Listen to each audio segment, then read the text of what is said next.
하나님 말씀 신약성경 마가복음 16장 1절에서 8절까지 말씀을 교독하도록 하겠습니다.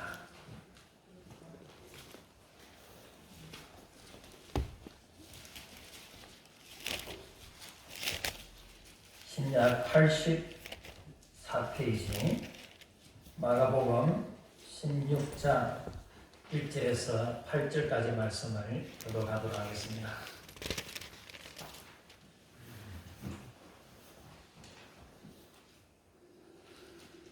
찾으신 줄 알고 하나님 말씀을 들읍시다. 안식일이 지나매 막달라 마리아와 야고보의 어머니 마리아와 또 살로메가 가서 예수께 바르기 위하여 향품을 사다 두었다가 안식 후 전날 매우 일찍이 해 놓을 때에 그 무덤으로 가며 서로 말하되 누가 우리를 위하여 무덤 문에서 돌을 굴려 주리요 하더니 눈을 들어 본즉 벌써 돌이 굴려져 있는데 그 돌이 힘이 크더라.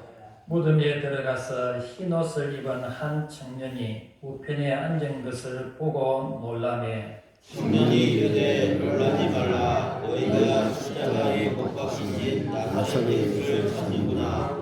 그가 살아나셨고 여기 계시지 아니하니라. 오라 그를 두었던 곳이니라. 가서 그의 제자들과 베드로에게 이르기를 예수께서 너희보다 먼저 갈릴리로 가시나니 전에 너희에게 말씀하신 대로 너희가 거기서 배우리라 하라 하는지라. 여자들이 몹시 놀라 떨며 나와 무덤에서 도망하고 무서워하여 아무에게 아무 말도 하지 못하더라. 아멘. 받으시기를 바랍니다. 말씀에 주님이 바랍니다. 여러분 먼저 질문 드리겠습니다. 예수님께서 2000여 년 전에 저와 여러분의 죄를 다 짊어지시고 십자가에 못 박혀 죽으셨다가 3일 만에 다시 살아나신 것을 믿으십니까? 아멘. 그 예수님이 성령으로 오늘 우리 가운데 임하고 계신다는 사실을 믿으십니까? 아멘. 예. 그렇다면 오늘 부활절이죠. 예수님께서 사망과 지옥과 권세를 이기시 그 능력과 그 부활의 영광이 여러분의 심령과 여러분의 가정과 생업에 우리 단계교회에 충만하기를 주님 이름으로 축원합니다. 아멘. 출애굽기를 보면은 이스라엘 백성들이 애굽에서 나올 때에 마지막 10번째 재앙이 있습니다. 그 10번째 재앙은 장자가 죽는 재앙입니다. 사람이든 짐승이든 처음 태어난 것은 다 죽는 재앙입니다. 그때 하나님께서 어린 양을 잡아서 그 피를 문설주와 임방에 바르면 이 죽음의 사자가 넘어간다라고 말씀하십니다.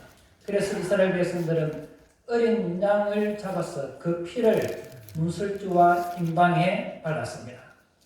아마 이스라엘 백성들이라도 하나님 말씀을 믿지 않고 어린 양의 피를 바르지 않은 사람은 장자가 죽는 그 재앙을 맞이했을 것입니다.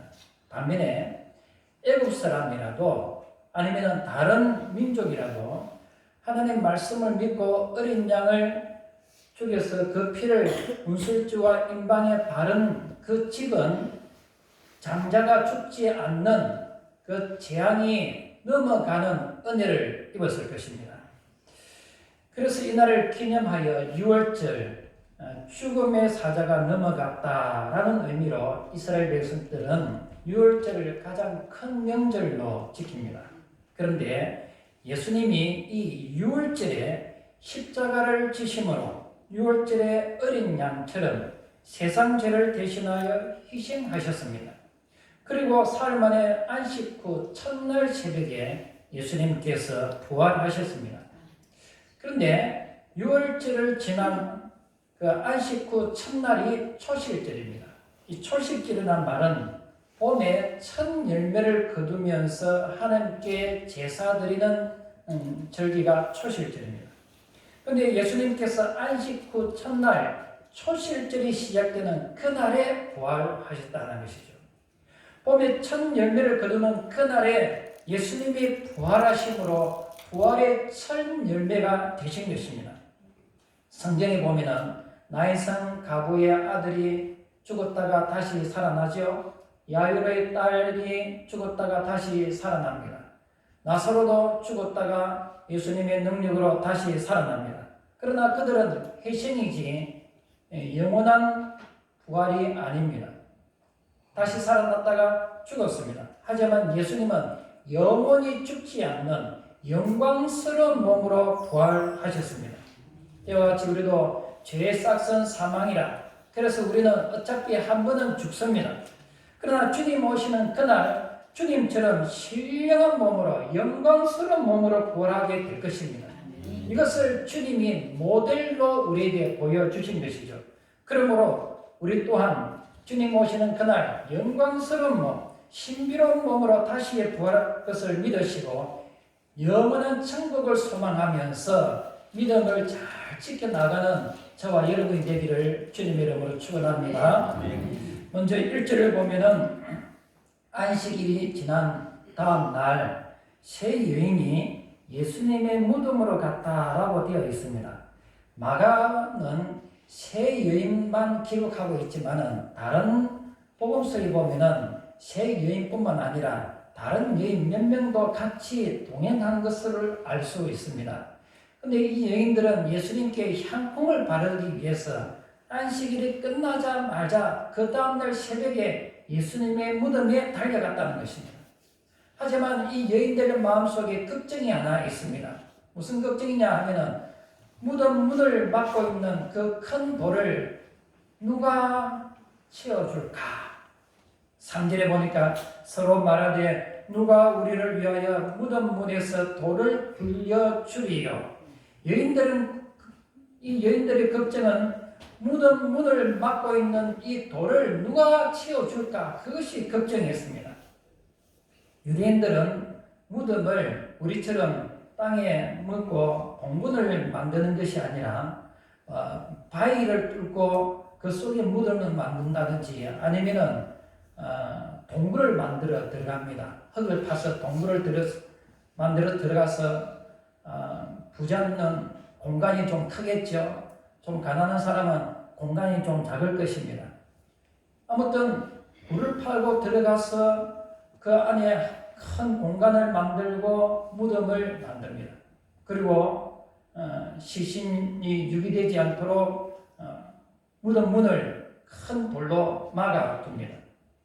지금 예수님도 그렇습니다.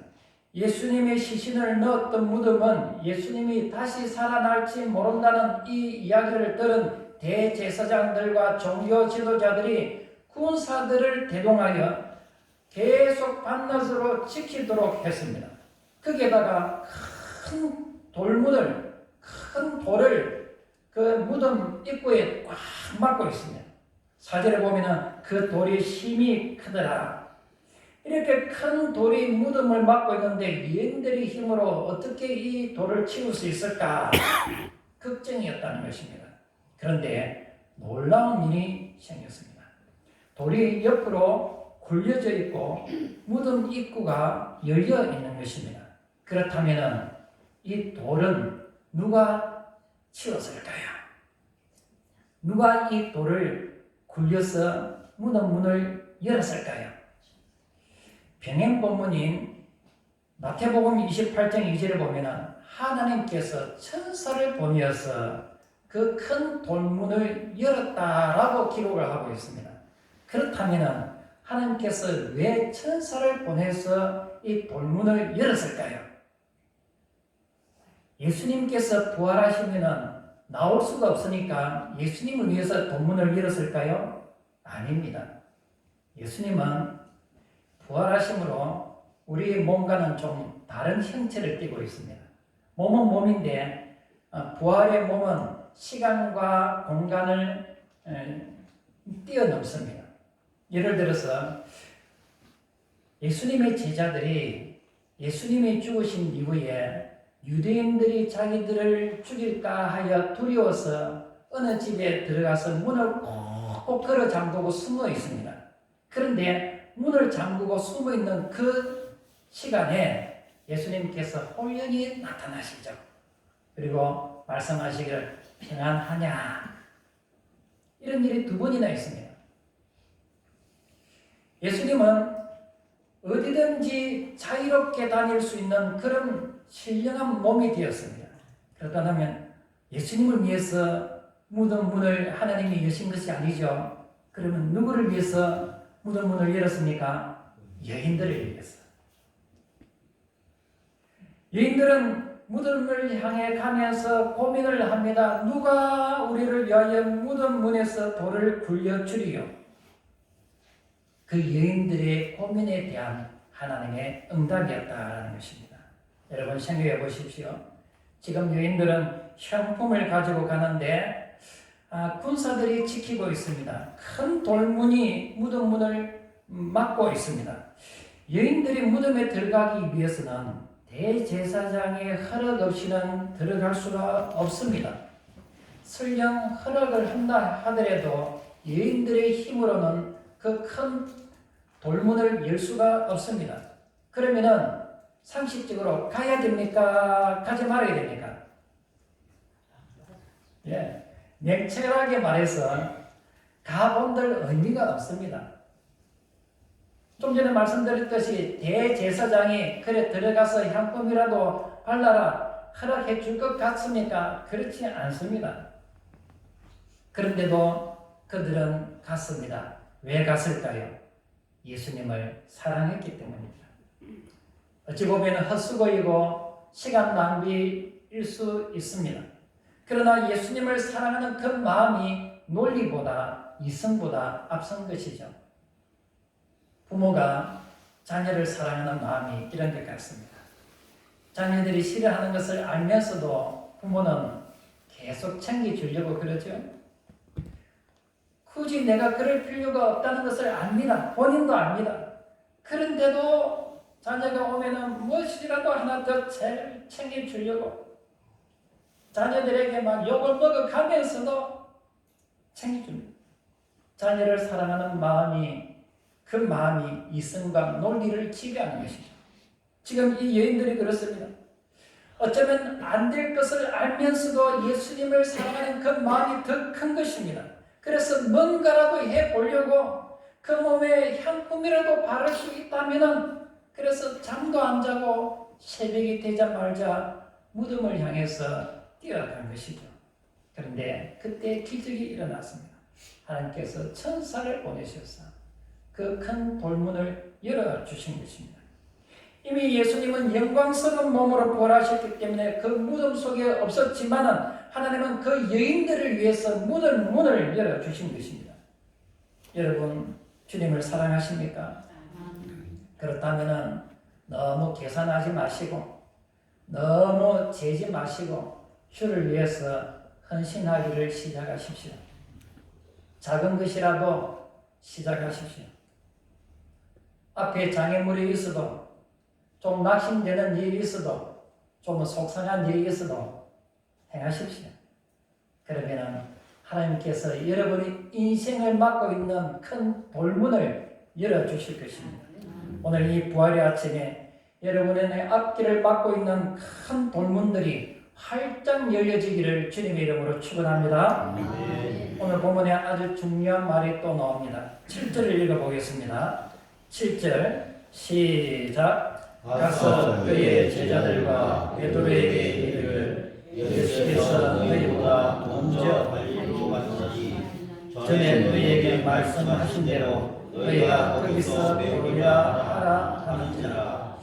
여기 제자들과 베드로가 나오는데 제자들과 베드로는 예수님을 버리고 도망간 사람들이죠. 그런 그들을 무엇이라고 부릅니까? 여전히 제자라고 부르신다라는 것입니다. 비록 배신하고 도망했지만은 여전히 주님은 그들을 향해서 제자라고 부르시는 것입니다. 우리 같으면은 배신자라고 다시는 상종하지 않을 것 같은데 주님은 여전히 그들을 제자로 여기고 계신다라는 것입니다. 그리고 더 놀라운 말이 나옵니다. 베드로에게 이르기를. 베드로는 어떤 사람입니까? 절대 주님을 배신하지 않겠습니다. 주님을 위해서라는 목숨까지 바치겠습니다. 제일 큰 소리 쳤던 베드로입니다. 그런데 3번 부인하지요. 저주하고 맹세까지 하면서 그런 베드로가 지금 어떤 상태로 있을까 한번 생각을 해보십시오. 아마 베드로는 자괴감에 빠져 있을 것입니다. 자신이 예수님을 부인했던 그것이 계속해서 떠오르고 예수님께서 십자가에 죽으신 그 장면들이 계속해서 떠오르고 그래서 자기 가슴을 치면서 내가 왜 그랬던가 너무너무 속상하고 너무너무 부끄러웠을 것입니다. 그런데 여인들이 와서 이렇게 말합니다.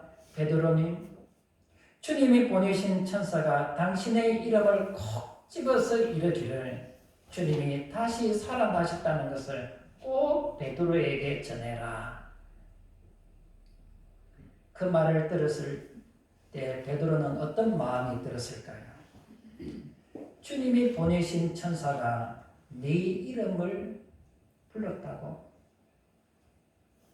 내 이름을 콕 꼬집어서 주님이 부활하셨다 이 사실을 전해라 하더라고? 아마 베드로는 그동안 마음고생이 많이 있었을 것입니다. 그런데 그 말에 엄청난 위로가 되었을 것입니다. 주님이 나를 아직도 기억하고 계시는구나. 이 부족하고 못난 나를 여전히 제자를 여기시고 특별히 그 제자들 가운데 나를 더 사랑하신다는 그 마음이 위로가 되었을 것입니다. 여러분, 어린아이가 그런 말을 배울 때에 처음부터 잘 컸습니까? 아이를 한 번도 안 키워보신 것처럼 아이가 그런 말을 배울 때에 수십 번, 수천 번 넘어지죠. 그 넘어질 때 부모가 어떻게 합니까? 왜 넘어지냐고 야단을 칩니까? 예, 괜찮았다. 넘어져도 괜찮다. 다시 일어나라. 잘할 수 있다. 잘한다. 넘어지는 게 문제가 아니야. 다시 일어날 수 있다. 그러다가 점점 실력이 붙어서 걸어다니는 것입니다. 넘어지는 과정이 성장의 과정이라는 것입니다. 하나님도 마찬가지입니다. 우리가 넘어졌을 때, 실패했을 때에 왜 그랬느냐고 그렇게 야단치시는 분이 아니라 다시 일어날 수 있다. 다시 일어날 수 있다. 여러분, 넘어지는 게 문제가 아니죠. 가장 큰 문제는 넘어져 있으면서도 일어나려고 생각하지 않는 그것이 더 문제이죠. 여러분 기억하십시오. 우리 주님은 실패한 사람을 버리지 아니하시고 이름을 불러서 다시 일으켜 주시는 주님이십니다. 성경에는 베드로야라고 되어 있지만 오늘 주님은 이 예배를 통해서 우리에게 말씀하십니다. 김집사야, 박집사야, 내가 너를 기억하고 있다. 주님이 부르시는 이 음성을 들으시고 넘어지고 실패한 자리에서 부활의 능력으로 다시 일어서기를 주님의 이름으로 축원합니다. 하나만 더 말씀을 드리고 마칠까 합니다. 9절에 보면은 부활의 예수님께서 가장 먼저 막달라 마리아에게 보이셨습니다.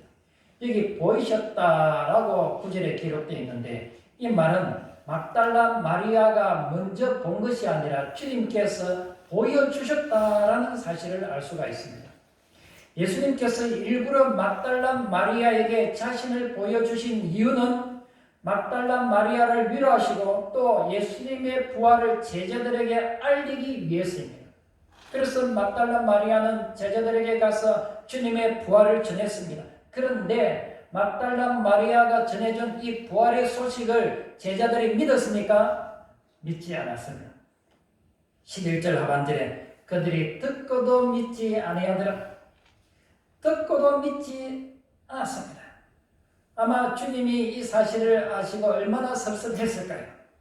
내가 고난받기 전에 수차례 말을 했는데 내가 고난을 받고 죽임을 당할 것이고 부활할 것이다 말씀을 했지만 그런데 주님은 여기서 포기하지 않으시고 두 번째 시도하십니다. 12절에 보니까 엠마오로 내려가는 두 제자를 만나십니다.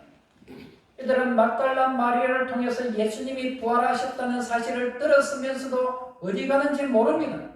믿지 않고 어디론가 갑니다. 실망한 상태로 내가 뭐 제자이든 뭐 주님이 부르셨던 그런 거는 이제 다 포기하고 어디로 가는지 모릅니다. 엠마오로 가고 있습니다. 그런 그들을 향해서 주님이 찾아오신 것입니다.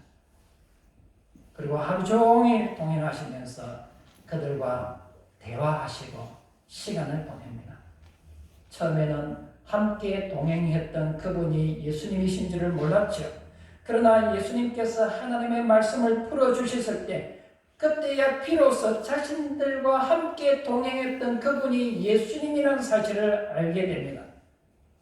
이제 모든 것이 다 끝났다고 생각하면서 자기 길을 가던 제자들에게 나타나신 주님, 말씀을 풀어주시고 영적인 눈을 뜨게 하심으로 깨닫게 하신 주님, 그래서 식어진 열정을 다시 회복시키시고 다시 발걸음을 예루살렘으로 돌리게 만든 것입니다. 13절에 보니까 엠마오로 가던 제자들이 다시 예루살렘으로 가서 부활의 예수님을 증거합니다. 그런데도 이때도 제자들이 믿지 않습니다. 그랬더니 이번에도 주님이 찾아오시죠. 14절에 그 후에 11 제자가 음식 먹을 때에 예수께서 그들에게 나타나서 이번에는 전체가 모였을 그때에 예수님이 다시 찾아오셨습니다. 오늘 본문만 해도 적어도 3번은 찾아오셨습니다. 말을 해서 안 믿으니까, 듣고도 안 믿으니까, 보고도 안 믿으니까 이제는 전체가 모인 자리에서 부활의 예수님 자신을 보여주시기 위해서 찾아오신 것입니다. 여러분 같으면은, 여러분이 제자 같으면은 예수님이 부활하셨다는 사실이 전해졌을 때 여러분은 믿어지겠습니까? 아니면은 안 믿어지겠습니까? 제가 그 당시 제자라고 했을 때에 참 고민이 됩니다. 예수님이 부활하셨다. 믿어야 되는가 말아야 되는가? 여러분은 어떻습니까? 여러분이 지금은 부활의 주님을 이제 확실히 믿지만은 그 당시 제자라면은 다른 사람들이 전해준 예수님의 그 부활의 소식을 믿어질까요? 아니면 안 믿어질까요? 저는 가만히 생각하다가 제가 믿음이 좋아서 이런 말을 하는 것이 절대 아닙니다. 믿음이 좋아서 이런 말을 하는 것이 절대 아닙니다. 저는 믿어질 것 같습니다. 왜 그럴까요? 평소에 주님이 하신 말을, 그 말씀들을 복기를 한번 해보십시오. 주님이 하신 말씀을 복기를 해보면은 이미 몇 차례나 고난을 받고 죽임을 당할 것이다. 또 부활할 것이다. 라는 말씀을 하셨습니다. 그러면은 그 소식이 들려왔을 때에 반신반의할 수 있습니다. 그러나 또 한 번 생각해 보겠습니다. 3년 동안 예수님을 따라다니던 제자입니다. 예수님의 그 능력을 아십니다. 죽은 자도 다시 살리시는 예수님의 능력을 보았습니다. 바람과 바다를 조용하게 하시는 그 예수님의 능력을 보았습니다. 귀신도 쫓아내는 그 능력을 보았습니다. 이분은 하나님의 아들이시다. 하나님 그분이시다는 것을 그들이 믿었습니다. 그럼에도 불구하고 예수님이 부활하셨다는 사실을 믿지 않는다. 조금만 생각하면, 제자들도 조금만 생각하면 부활의 예수님의 그 소식을 믿을 수 있었다. 그런데 믿지 않았습니다. 그런 그들을 향해서 주님이 무엇이라고 말씀하시는지 15절을 읽어보겠습니다. 바로 이어지는 본문입니다. 15절 시작. 또 이르시되 너희는 천하에 다니며 만민에게 복음을 전파하라. 예, 좀 황당하지 않습니까? 지금 제자들은 예수님의 부활을 보고도 제대로 믿지 않는 상태입니다. 솔직히 말하면 기본적인 신앙도 믿음도 없습니다. 그런데 그런 그들을 향해서 주님은 복음의 일꾼으로 세우고 계신다는 것이죠. 그들을 향한 주님의 기대와 주님의 열심인 것입니다. 믿음 없는 제자들을 찾아오셔서 그들을 위로하시고 다시 일꾼으로 세우시는 그 주님의 열심. 오늘 우리도 마찬가지입니다. 우리도 가만히 놔두면 신앙생활 잘 할 수 있을까요? 신앙생활, 주님이 우리를 가만히 놔두시면 우리가 신앙생활 잘 할 수 있는 사람 몇 사람이 될까? 별로 없을 것 같습니다. 새벽기도 일주일만 안 해보십시오. 무너집니다. 여러분이 어떤 일로 인해서 한 달 동안 교회를 안 온다고 생각해 보십시오.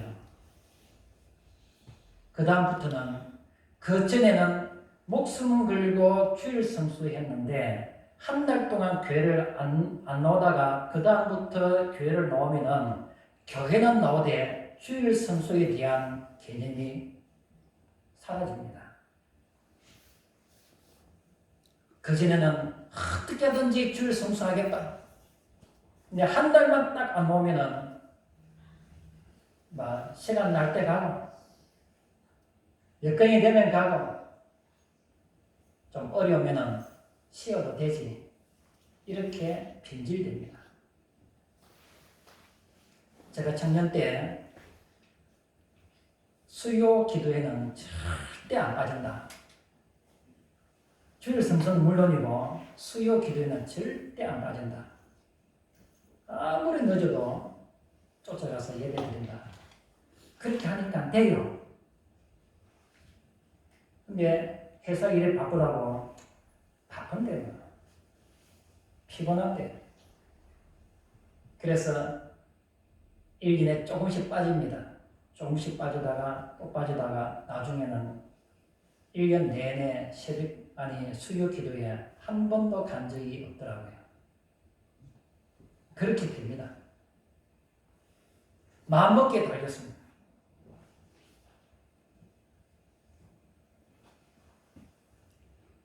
오늘 부활절입니다.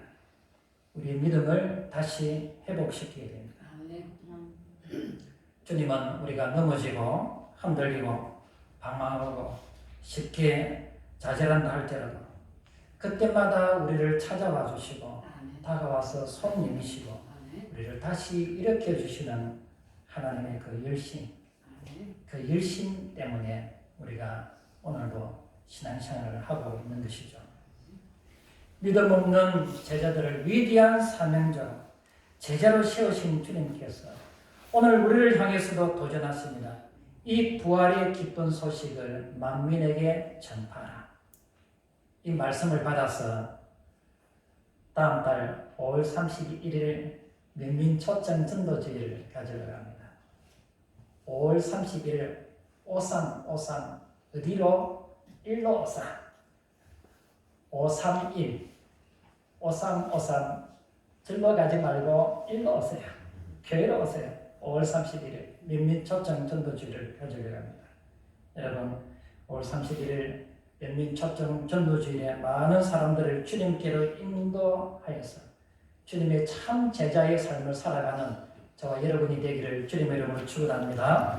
말씀을 맺겠습니다. 여기 화면에 보면은 이탈리아 토스카나 지역의 보르고산 로렌초에 가면은 이 피도라고 하는 개의 동상이 지금도 존재하고 있습니다. 이 피도라는 개는 당시 1943년 2차 세계대전 중이죠. 보르고산 로렌초에서 살고 있는 이 카를로 소리아니라는 사람의 개입니다. 주인 카를로가 일하러 나가면 매일 저녁마다 버스 정류장에 나와서 주인을 기다렸다고 합니다. 그런데 이 주인 되는 카를로가 1943년 버스를 타고 오다가 이 나치의 폭격에 의해서 사망을 했다고 합니다. 이 사실을 모르는 이 피도라는 개가 1957년까지 무려 14년 동안 비가 와나 눈이 와나 그 버스 정류장에서 계속해서 주인을 기다렸다고 합니다. 이것을 본 지역 주민들이 감동해서 1957년 피도가 죽었을 때에 그의 충정을 기리기 위해서 피도 기념 동상을 세웠는데 지금도 마을 광장에 남아 있습니다. 사랑하는 여러분, 충성은 대단한 능력이 아니라고 생각합니다. 그냥 잊지 않는 마음, 떠나지 않는 마음, 끝까지 남아있는 사람, 크게 보지 않고 이런 마음이 충성이 아닐까요? 오늘 이 말씀을 생각하면서 우리 자신을 한번 되돌아봤으면 좋겠습니다. 주님을 향한 열정이 있는 그 여인들을 향해서 하나님은 친히 천사를 보내셔서 큰 본문을 열어주셨습니다. 베드로처럼 실패하고 넘어져도 여전히 사랑하시고 제자로 불러주셨습니다. 믿지 못하는 제자들을 일일이 찾아다니시면서 그들에게 믿음을 부어주시고 다시 사명자로 세우시는 그 주님의 그 열심, 부활의 주님께서 오늘 우리에게 요구하시는 것이 무엇일까? 대단한 건 아닐 것 같습니다. 주님을 사랑하는 그 마음, 주님을 사랑하는 그 마음만 있다면 우리는 하나님 앞에 예배하는 일에 힘쓸 것이고 복음 전하는 일에 힘쓸 것이고 좀 괴로운 일이 와도 잘 참아 견딜 것이고 주님을 사랑하는 그 마음이 있다면 언젠가 주님처럼 영광스럽고 찬란한 그 천국에서 함께 살 것을 바라보면서 믿음을 잘 지켜 나갈 것이니 주님을 사랑하는 그 마음으로 이 부활절을 잘 지켜내는 그런 것을 원하지 않을까. 여러분 말씀을 기억하면서 변함없이 주님을 사랑하며 부활의 주님을 증거하면서 부활의 능력과 근세로 살아가는 저와 여러분의 삶이 되기를 주님의 이름으로 축원합니다.